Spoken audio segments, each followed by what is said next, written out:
Hello student, matrix में next topic देखते हैं ट्रांसपोज ऑफ ए मैट्रिक्स, जिसे परिवर्त आव्यूह कहते हैं। इसमें दो मेन चीज़ें होती हैं। पहली चीज़ तो ये है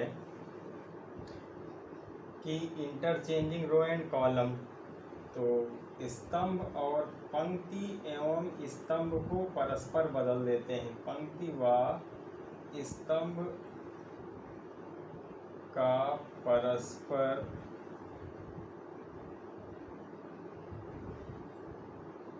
परस्पर बदलना, ये काम तो ये इस तरह से कर देने से ये जो है ट्रांसपोज ज्ञात किया जाता है। दूसरी चीज़, ए के ऊपर टी लगा करके सुपर स्क्रिप्ट में या फिर ए डैश से व्यक्त करते हैं।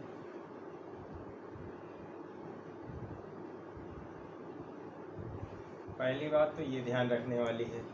दूसरी चीज़ ये है कि एक एग्जांपल से इसे समझते हैं कि अगर कोई हमारा मैट्रिक्स सपोज ए दिया गया है और इसमें हमारे पास एलिमेंट हैं ए, बी, सी, डी, ई, एफ, फिर जी, एच और फिर सपोज यहाँ कर लिया कि के है हमारा, इस तरह से हैं। अब इन सभी जो एलिमेंट हैं उन एलिमेंट की ज़रा पोजीशन देखें, तो ये पोजीशन हमारे पास इसके लिए क्या है 1 1 है, ये हमारा क्या है 1 2 है और ये हमारा 1 3 पोजीशन, यानी पहली रो पहला कॉलम का है एलिमेंट है, फिर पहली रो दूसरा है कॉलम का है, पहली रो तीसरे कॉलम का है। इस प्रकार से इसका क्या होगा 2 1 होगा, ये 2 2 पोजीशन पे है और ये 2 3 वाली पोजीशन पे है, ये 3 1 पर है, ये 3 2 पर है और ये 3 3 वाली पोजीशन पे है। अब इसका ट्रांसपोज जब हम निकालते हैं, ए डैश जब निकाल रहे होते हैं तो कहा जाता है ए डैश, इसका ए डैश निकालने के लिए रूल ये है कि आप जो है रो और कॉलम को परस्पर बदल दें। तो जब रो और कॉलम बदलेंगे तो देखिए पहली वाली रो लेते हैं, इसको कॉलम में चेंज करेंगे तो ये बन जाएगा ए बी सी, यहाँ बन जाएगा, ये बन जाएगा डी ई एफ बन जाएगा और यहाँ से आ जाएगा जी एच और के। अब इसकी करंट पोजीशन हमारे लिए क्या हो गई है वो ज़रा देखें आप। वो हो गई है पहले वाला, ये हमारा है 1 1 पोजीशन पर है, ये हमारा 1 2 पोजीशन पे पहुंच गया, ये हमारा 1 3 पर है, ये हमारा 2 1 पर है, ये 2 2 पर है और ये 2 3 है, इसका 3 1 है, इसका 3 2 है और ये हमारा 3 3 पर है। तो सबसे पहले गौर करें कि इसमें जो डायगोनल वाले एलिमेंट हैं ए ई और के, वो देखिए ए ई और के, इसके बीच में कोई परिवर्तन नहीं हुआ है। मीन्स अगर डायगोनल के एलिमेंट हमारा पहला वाला जैसे ए है वो 1 1 पोजीशन पर है, पहली रो के पहले कॉलम पर है, और ई हमारा दूसरी रो के दूसरे कॉलम पर है, के हमारा तीसरी रो के तीसरे कॉलम पर है, तो वो उसी पोजीशन पे है। बाकी की पोजीशनें चेंज हुई हैं। जैसे कि हम बी वाले की बात करें तो बी वाला हमारा 1 2 है और यहाँ बी पहुँच गया हमारा 2 1 पर। सी हमारा 1 3 है तो सी चेंज हो गया 3 और 1 पर। दूसरी चीज़, जैसे जी वाला हमारा यहाँ 3 1 पर है तो जी हमारा यहाँ पहुँच गया 1 3 पर। तो पहली बात तो इनकी पोजीशनें इस प्रकार से चेंज हो जाती हैं कि आई जे पर है तो वो जे आई पर पहुंच जाएंगे। दूसरी चीज़ ये है कि यहाँ हमने स्क्वायर मैट्रिक्स लिया था, तो स्क्वायर मैट्रिक्स में ऑर्डर चेंज नहीं होता है। तो यहाँ तो ये हमारा 3 क्रॉस 3 का था तो ये भी हमें 3 क्रॉस 3 का मिला। लेकिन अगर हम इसको जो है ऑर्डर 3 क्रॉस 3 की बजाय हम इस चीज़ को 2 क्रॉस 3 का बना दें, जैसे हम नीचे वाली चीज़ हटा दें, सपोज हमने ये हटा दिया, तो जब हम ये हटा देंगे तो हमारे जो ये नई मैट्रिक्स है ये हमारा 2 क्रॉस 3 की है, ठीक है। अब इसके बाद जब हम इसका ट्रांसपोज निकालना चाहते हैं तो हमारे पास ट्रांसपोज जब इसका निकलेगा तो वो आप देखें कि ए डैश हमारा पहली रो पहला कॉलम बन जाना है, तो ये हमारा हो जाएगा ए बी और फिर ये सी यहाँ पे आ जाएगा, और डी ई एफ यहाँ बन जाएगा डी ई एफ। तो इसका ऑर्डर अब यहाँ देखिए 3 रो बन गई हैं और कॉलम अब हमारे पास 2 हैं, तो ये 3x2। तो जब भी हम किसी मैट्रिक्स का ट्रांसपोज निकाल रहे होते हैं तो उस कंडीशन में एक तो उनकी ऑर्डर बदल जाते हैं और ऑर्डर के साथ साथ एलिमेंट की पोजीशन चेंज हो जाती है। अब ये तो हमारा 1 पोजीशन पर है, ये हमारा 1 2 पर है, ये हमारा 2 1 पर है, ये 2 2 पर है, ये 3 1 पर है और ये 3 2 पर है। तो अब ज़रा पोजीशन चेक करें कि वहाँ पर ए तो हमारा उसी जगह पर रह गया है, लेकिन बी हमारा 1 2 पर था तो अब 2 1 पे पहुँच गया। डी की वैल्यू 2 1 थी तो डी हमारा 1 2 पे पहुँचा। ई हमारा 2 2 था तो ये अभी भी 2 2 पर है, और एफ हमारा 2 3 पे था तो एफ हमारा 3 2 पर पहुँच गया है। सी 1 3 पे था तो सी हमारा 3 1 पे। तो इनकी भी इंटरचेंजिंग हो जाती है। तो इस तरह से आप एलिमेंट के चेंज होने की जगह को ध्यान रखेंगे। 2 चीज़ें हैं, पोजीशन एक तो बदल जाएगी, दूसरा हमारे पास उनका ऑर्डर चेंज हो जाता है। पहली चीज़ क्या होता है, पहली चीज़ ऑर्डर चेंज हो जाता है, ऑर्डर क्रम, एक ऑर्डर चेंज हो जाता है। दूसरा हमारा एलिमेंट की पोजीशन बदल जाती है, इसकी पोजीशन चेंज हो जाती है।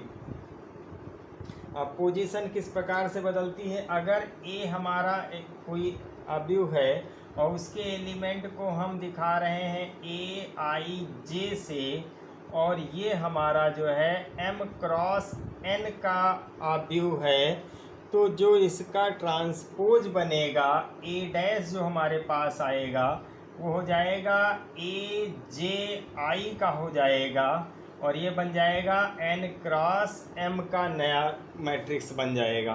तो 2 चीज़ें बदलती हैं, एक तो इसका ऑर्डर चेंज हो जाता है, दूसरा एलिमेंट की पोजीशन बदल जाती है। किस एलिमेंट की पोजीशन नहीं बदलेगी, जिसके लिए i और j बराबर होंगे। जैसे a के लिए 1 1 यहाँ i और j बराबर थे, पोजीशन नहीं बदली। e के लिए 2 और 2 था, पोजीशन नहीं चेंज होगी। तो उनकी जहाँ पर i और j बराबर होंगे तब पोजीशन चेंज नहीं होगी, लेकिन अगर i और j बराबर नहीं है तो उनकी पोजीशन चेंज हो जाती है। तो ए डैश में अगर ए हमारा ए आई जे पे था तो ए डैश जो है ए जे आई हो जाएगा, और एलिमेंट का जो मैट्रिक्स का ऑर्डर है वो m क्रॉस n से n क्रॉस m में आ जाएगी। तो ट्रांसपोज निकालने के केस में हमारे पास ऑर्डर और एलिमेंट की पोजीशन 2 चीज़ें हमारी बदलती हैं। अब ट्रांसपोज ऑफ मैट्रिक्स के कुछ 3 प्रॉपर्टियां दी गई हैं, जिसमें से पहली प्रॉपर्टी दी गई है a प्लस बी का डैश बराबर a dash plus B dash. तो पहले तो इसके 2 हम a और b को अलग अलग सपोज कर लें। तो a हमारा सपोज हो कि इसके एलिमेंट हमारे दिए गए हों a i j, और ये हमारा जो है m क्रॉस n की मैट्रिक्स हो, और b जो हमारा हो उसका दूसरा ले लेते हैं। जैसे b हमारा है तो b हमारा j और k का है, और इसका जो है ऑर्डर हमने ले लिया n क्रॉस m p का, अलग ले लिया। अब यहाँ देखिए हमने एक चीज़ कॉमन लिया है, वो क्या है, n और n कॉमन ले लिया है। अब ये अलग अलग ऑर्डर का अगर हम ले रहे हैं तो आप देखिए क्या ये ऐड हो पाएंगी, बिल्कुल नहीं ऐड होंगी। क्यों? क्योंकि ऐड होने के लिए रो और पंक्तियाँ दोनों बराबर होनी चाहिए, ऑर्डर उनका सेम होना चाहिए। तो ऐड होने के लिए जब भी होगा तो आप ये डिफरेंट नहीं मानेंगे। मल्टीप्लिकेशन में ध्यान रखा जाता है n और n होना चाहिए, इस चीज़ को मैच करना ज़रूरी होता है, टोटल ऑर्डर की ज़रूरत नहीं होती है। लेकिन एडिशन के केस में हमारा ऑर्डर भी सेम होना चाहिए, एलिमेंट की पोजीशन भी उसी के जैसी होनी चाहिए। तो हम यहाँ पर इस प्रकार से कभी गलती ना करेंगे। यहाँ पर हो जाएगा, इसके लिए भी i और j रहेगा, और इसका ऑर्डर भी m क्रॉस n का ही रहेगा, तो ध्यान रखेंगे। तो अब इससे हम a से अगर a डैश निकालते हैं तो वो वैल्यू हमारे पास आ जाएगा a j i, और इसका ऑर्डर बदल जाएगा n क्रॉस m का हो जाएगा। और b डैश जब निकालेंगे तो ये हो जाएगा b j i, और इसका ऑर्डर n क्रॉस m का हो जाएगा। अब जब आप a प्लस b करेंगे तो a प्लस b जब आप कर रहे होंगे तो आपको क्या मिलेगा, यहाँ मिलेगा a i j element add होंगे और फिर b i j ये एलिमेंट ऐड होंगे और ऑर्डर उनका m क्रॉस n का ही रहेगा, ये आपकी वैल्यू मिलेंगी। अब इसके बाद अगर हम इनका जो है डैश निकालते हैं यानी a प्लस बी का ट्रांसपोज निकालते हैं तो क्या हो जाएगा, ये जो एलिमेंट ऐड हुए हैं इनको अगर हम एक नया नाम दे दें कि सपोज वो c है और c का ऑर्डर फिर i और j ही रहेगा और ये m क्रॉस n की रहेगी, तो a प्लस बी डैश जो आएगा वो आ जाएगा c में j i आएगा और इसका ऑर्डर m क्रॉस n का रहेगा, ठीक है। और ये वैल्यू जो c j i होगा वो हमारा क्या करेगा, इन सब के चीज़ें जैसे a i j b i j था तो c i j लिखा, जब ये c j i होगा तो ये हमारा क्या बन जाएगा, a j i होगा और ये b j i होगा और साथ में ये m क्रॉस n का रहेगा।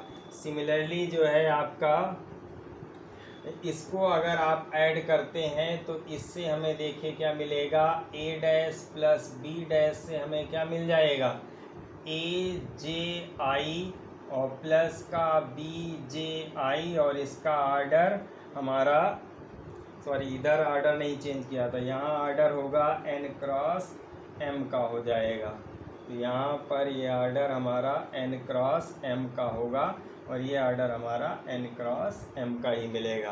तो इस प्रकार से a प्लस बी डैश जो है वो a डैश b डैश के बराबर होता है।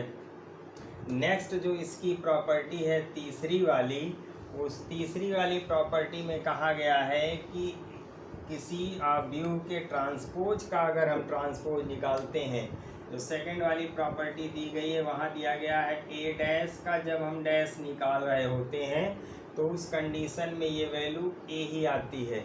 जैसे कि a हमारा दिया जाए कि a जो हमारा है वो a i j है और ये m क्रॉस n का है, तो जब हम a डैश निकालेंगे तो ये बन जाएगा a j i और इसका ऑर्डर चेंज हो जाएगा n क्रॉस m का।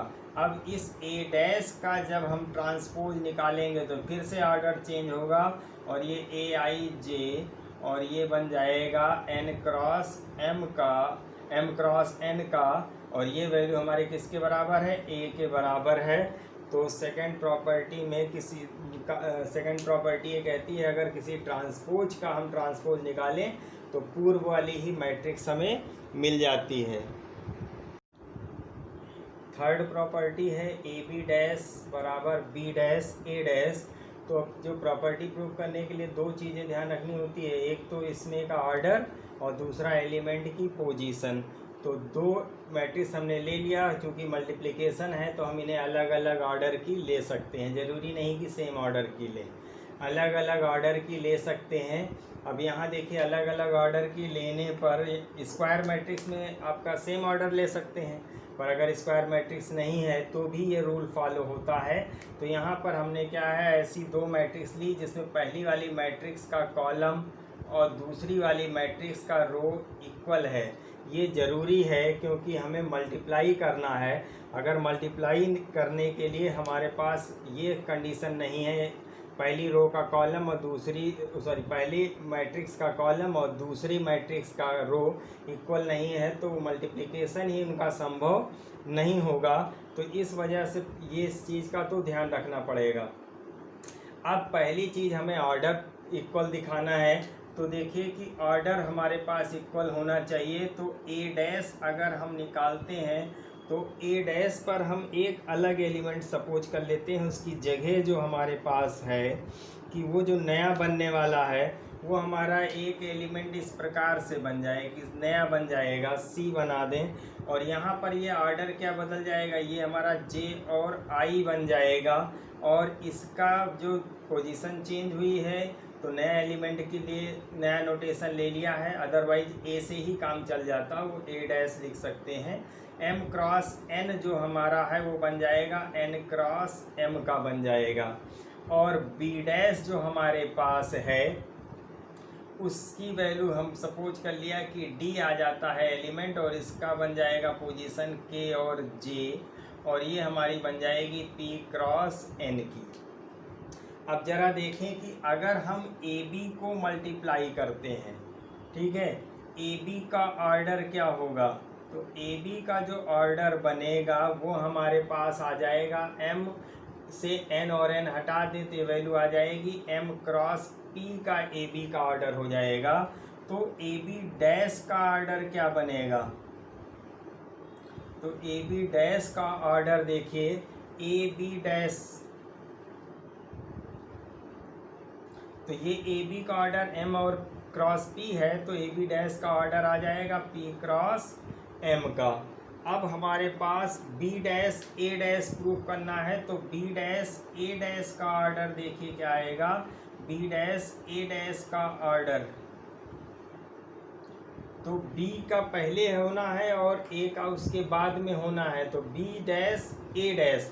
अब यहाँ से बी डैश और ए डैश का जब हम ऑर्डर निकालेंगे, इट मीन्स बी वाले का क्या है, पी क्रॉस एन है, और ए डैश वाले का क्या है, एन क्रॉस एम है। तो यहाँ से देखें कि ये वाले का पहला वाले का जो है कॉलम और दूसरे वाले की रो, तो बचेगा क्या, पी क्रॉस एम का बचेगा, तो पी क्रॉस एम। तो ए बी डैश का ऑर्डर और बी डैश ए डैश का ऑर्डर सेम आ गया। तो पहली कंडीशन तो फॉलो ये हुई कि जब भी हम इसको ए बी का डैश निकालेंगे और बी डैश और ए डैश को मल्टीप्लाई करेंगे तो दोनों तरफ हमें सेम ऑर्डर की मैट्रिक्स मिलेगी। अब दूसरी बात इसी में प्रूफ करनी है कि हमें एलिमेंट की पोजीशन क्या होने वाली है। तो एलिमेंट की पोजीशन के लिए क्या है कि जो ए बी डैश का कोई हम एलिमेंट ले लें, सपोज कर लें कि ए बी डैश में हमारे पास, ये देखिए ए बी डैश जो हमारे पास है वो ए बी मल्टीप्लाई किया, ठीक है, ए बी ये है, तो ए बी जब मल्टीप्लाई करेंगे तो हमारे पास क्या मिल जाएगा, जे और जे कैंसिल होकर के आई और के में मिलेगा एलिमेंट। जब भी हम इसको मल्टीप्लाई करेंगे तो जे और जे कैंसिल, क्योंकि यही चीज़ पहले का कॉलम दूसरे की रो बराबर होनी चाहिए, तो यहाँ से बचेगा आई और के। तो ये एक ए और बी के साथ मल्टीप्लाई होकर के जो नई वैल्यू बन रही होगी उस वैल्यू में हमारे पास आई और के वाला एलिमेंट जो होगा वो ए बी डैश जब लेंगे तो हमारा के और आई वाला एलिमेंट बन जाएगा। तो के आई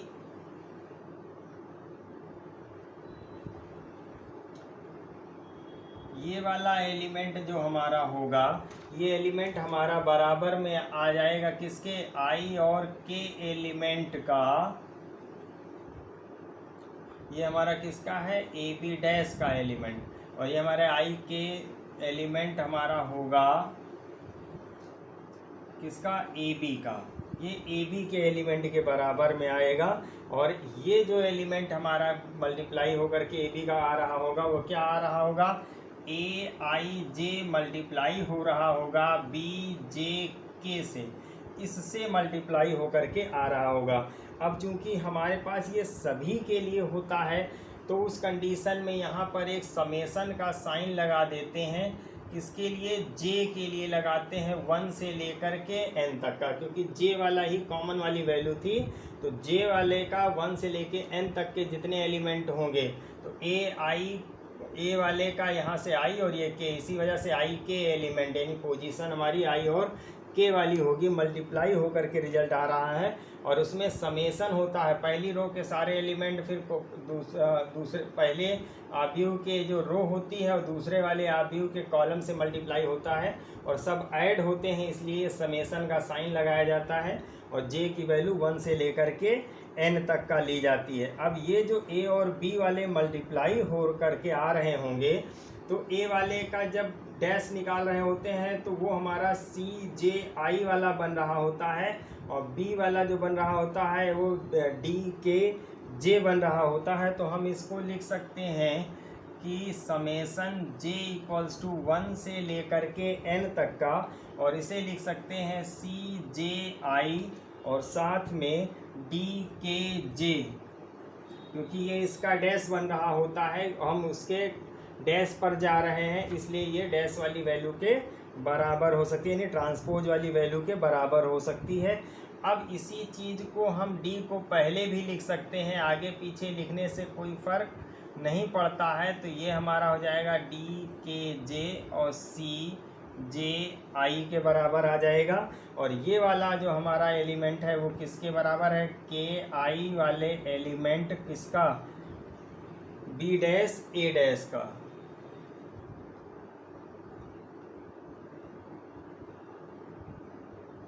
इस एलिमेंट के ये बराबर आ जाएगा।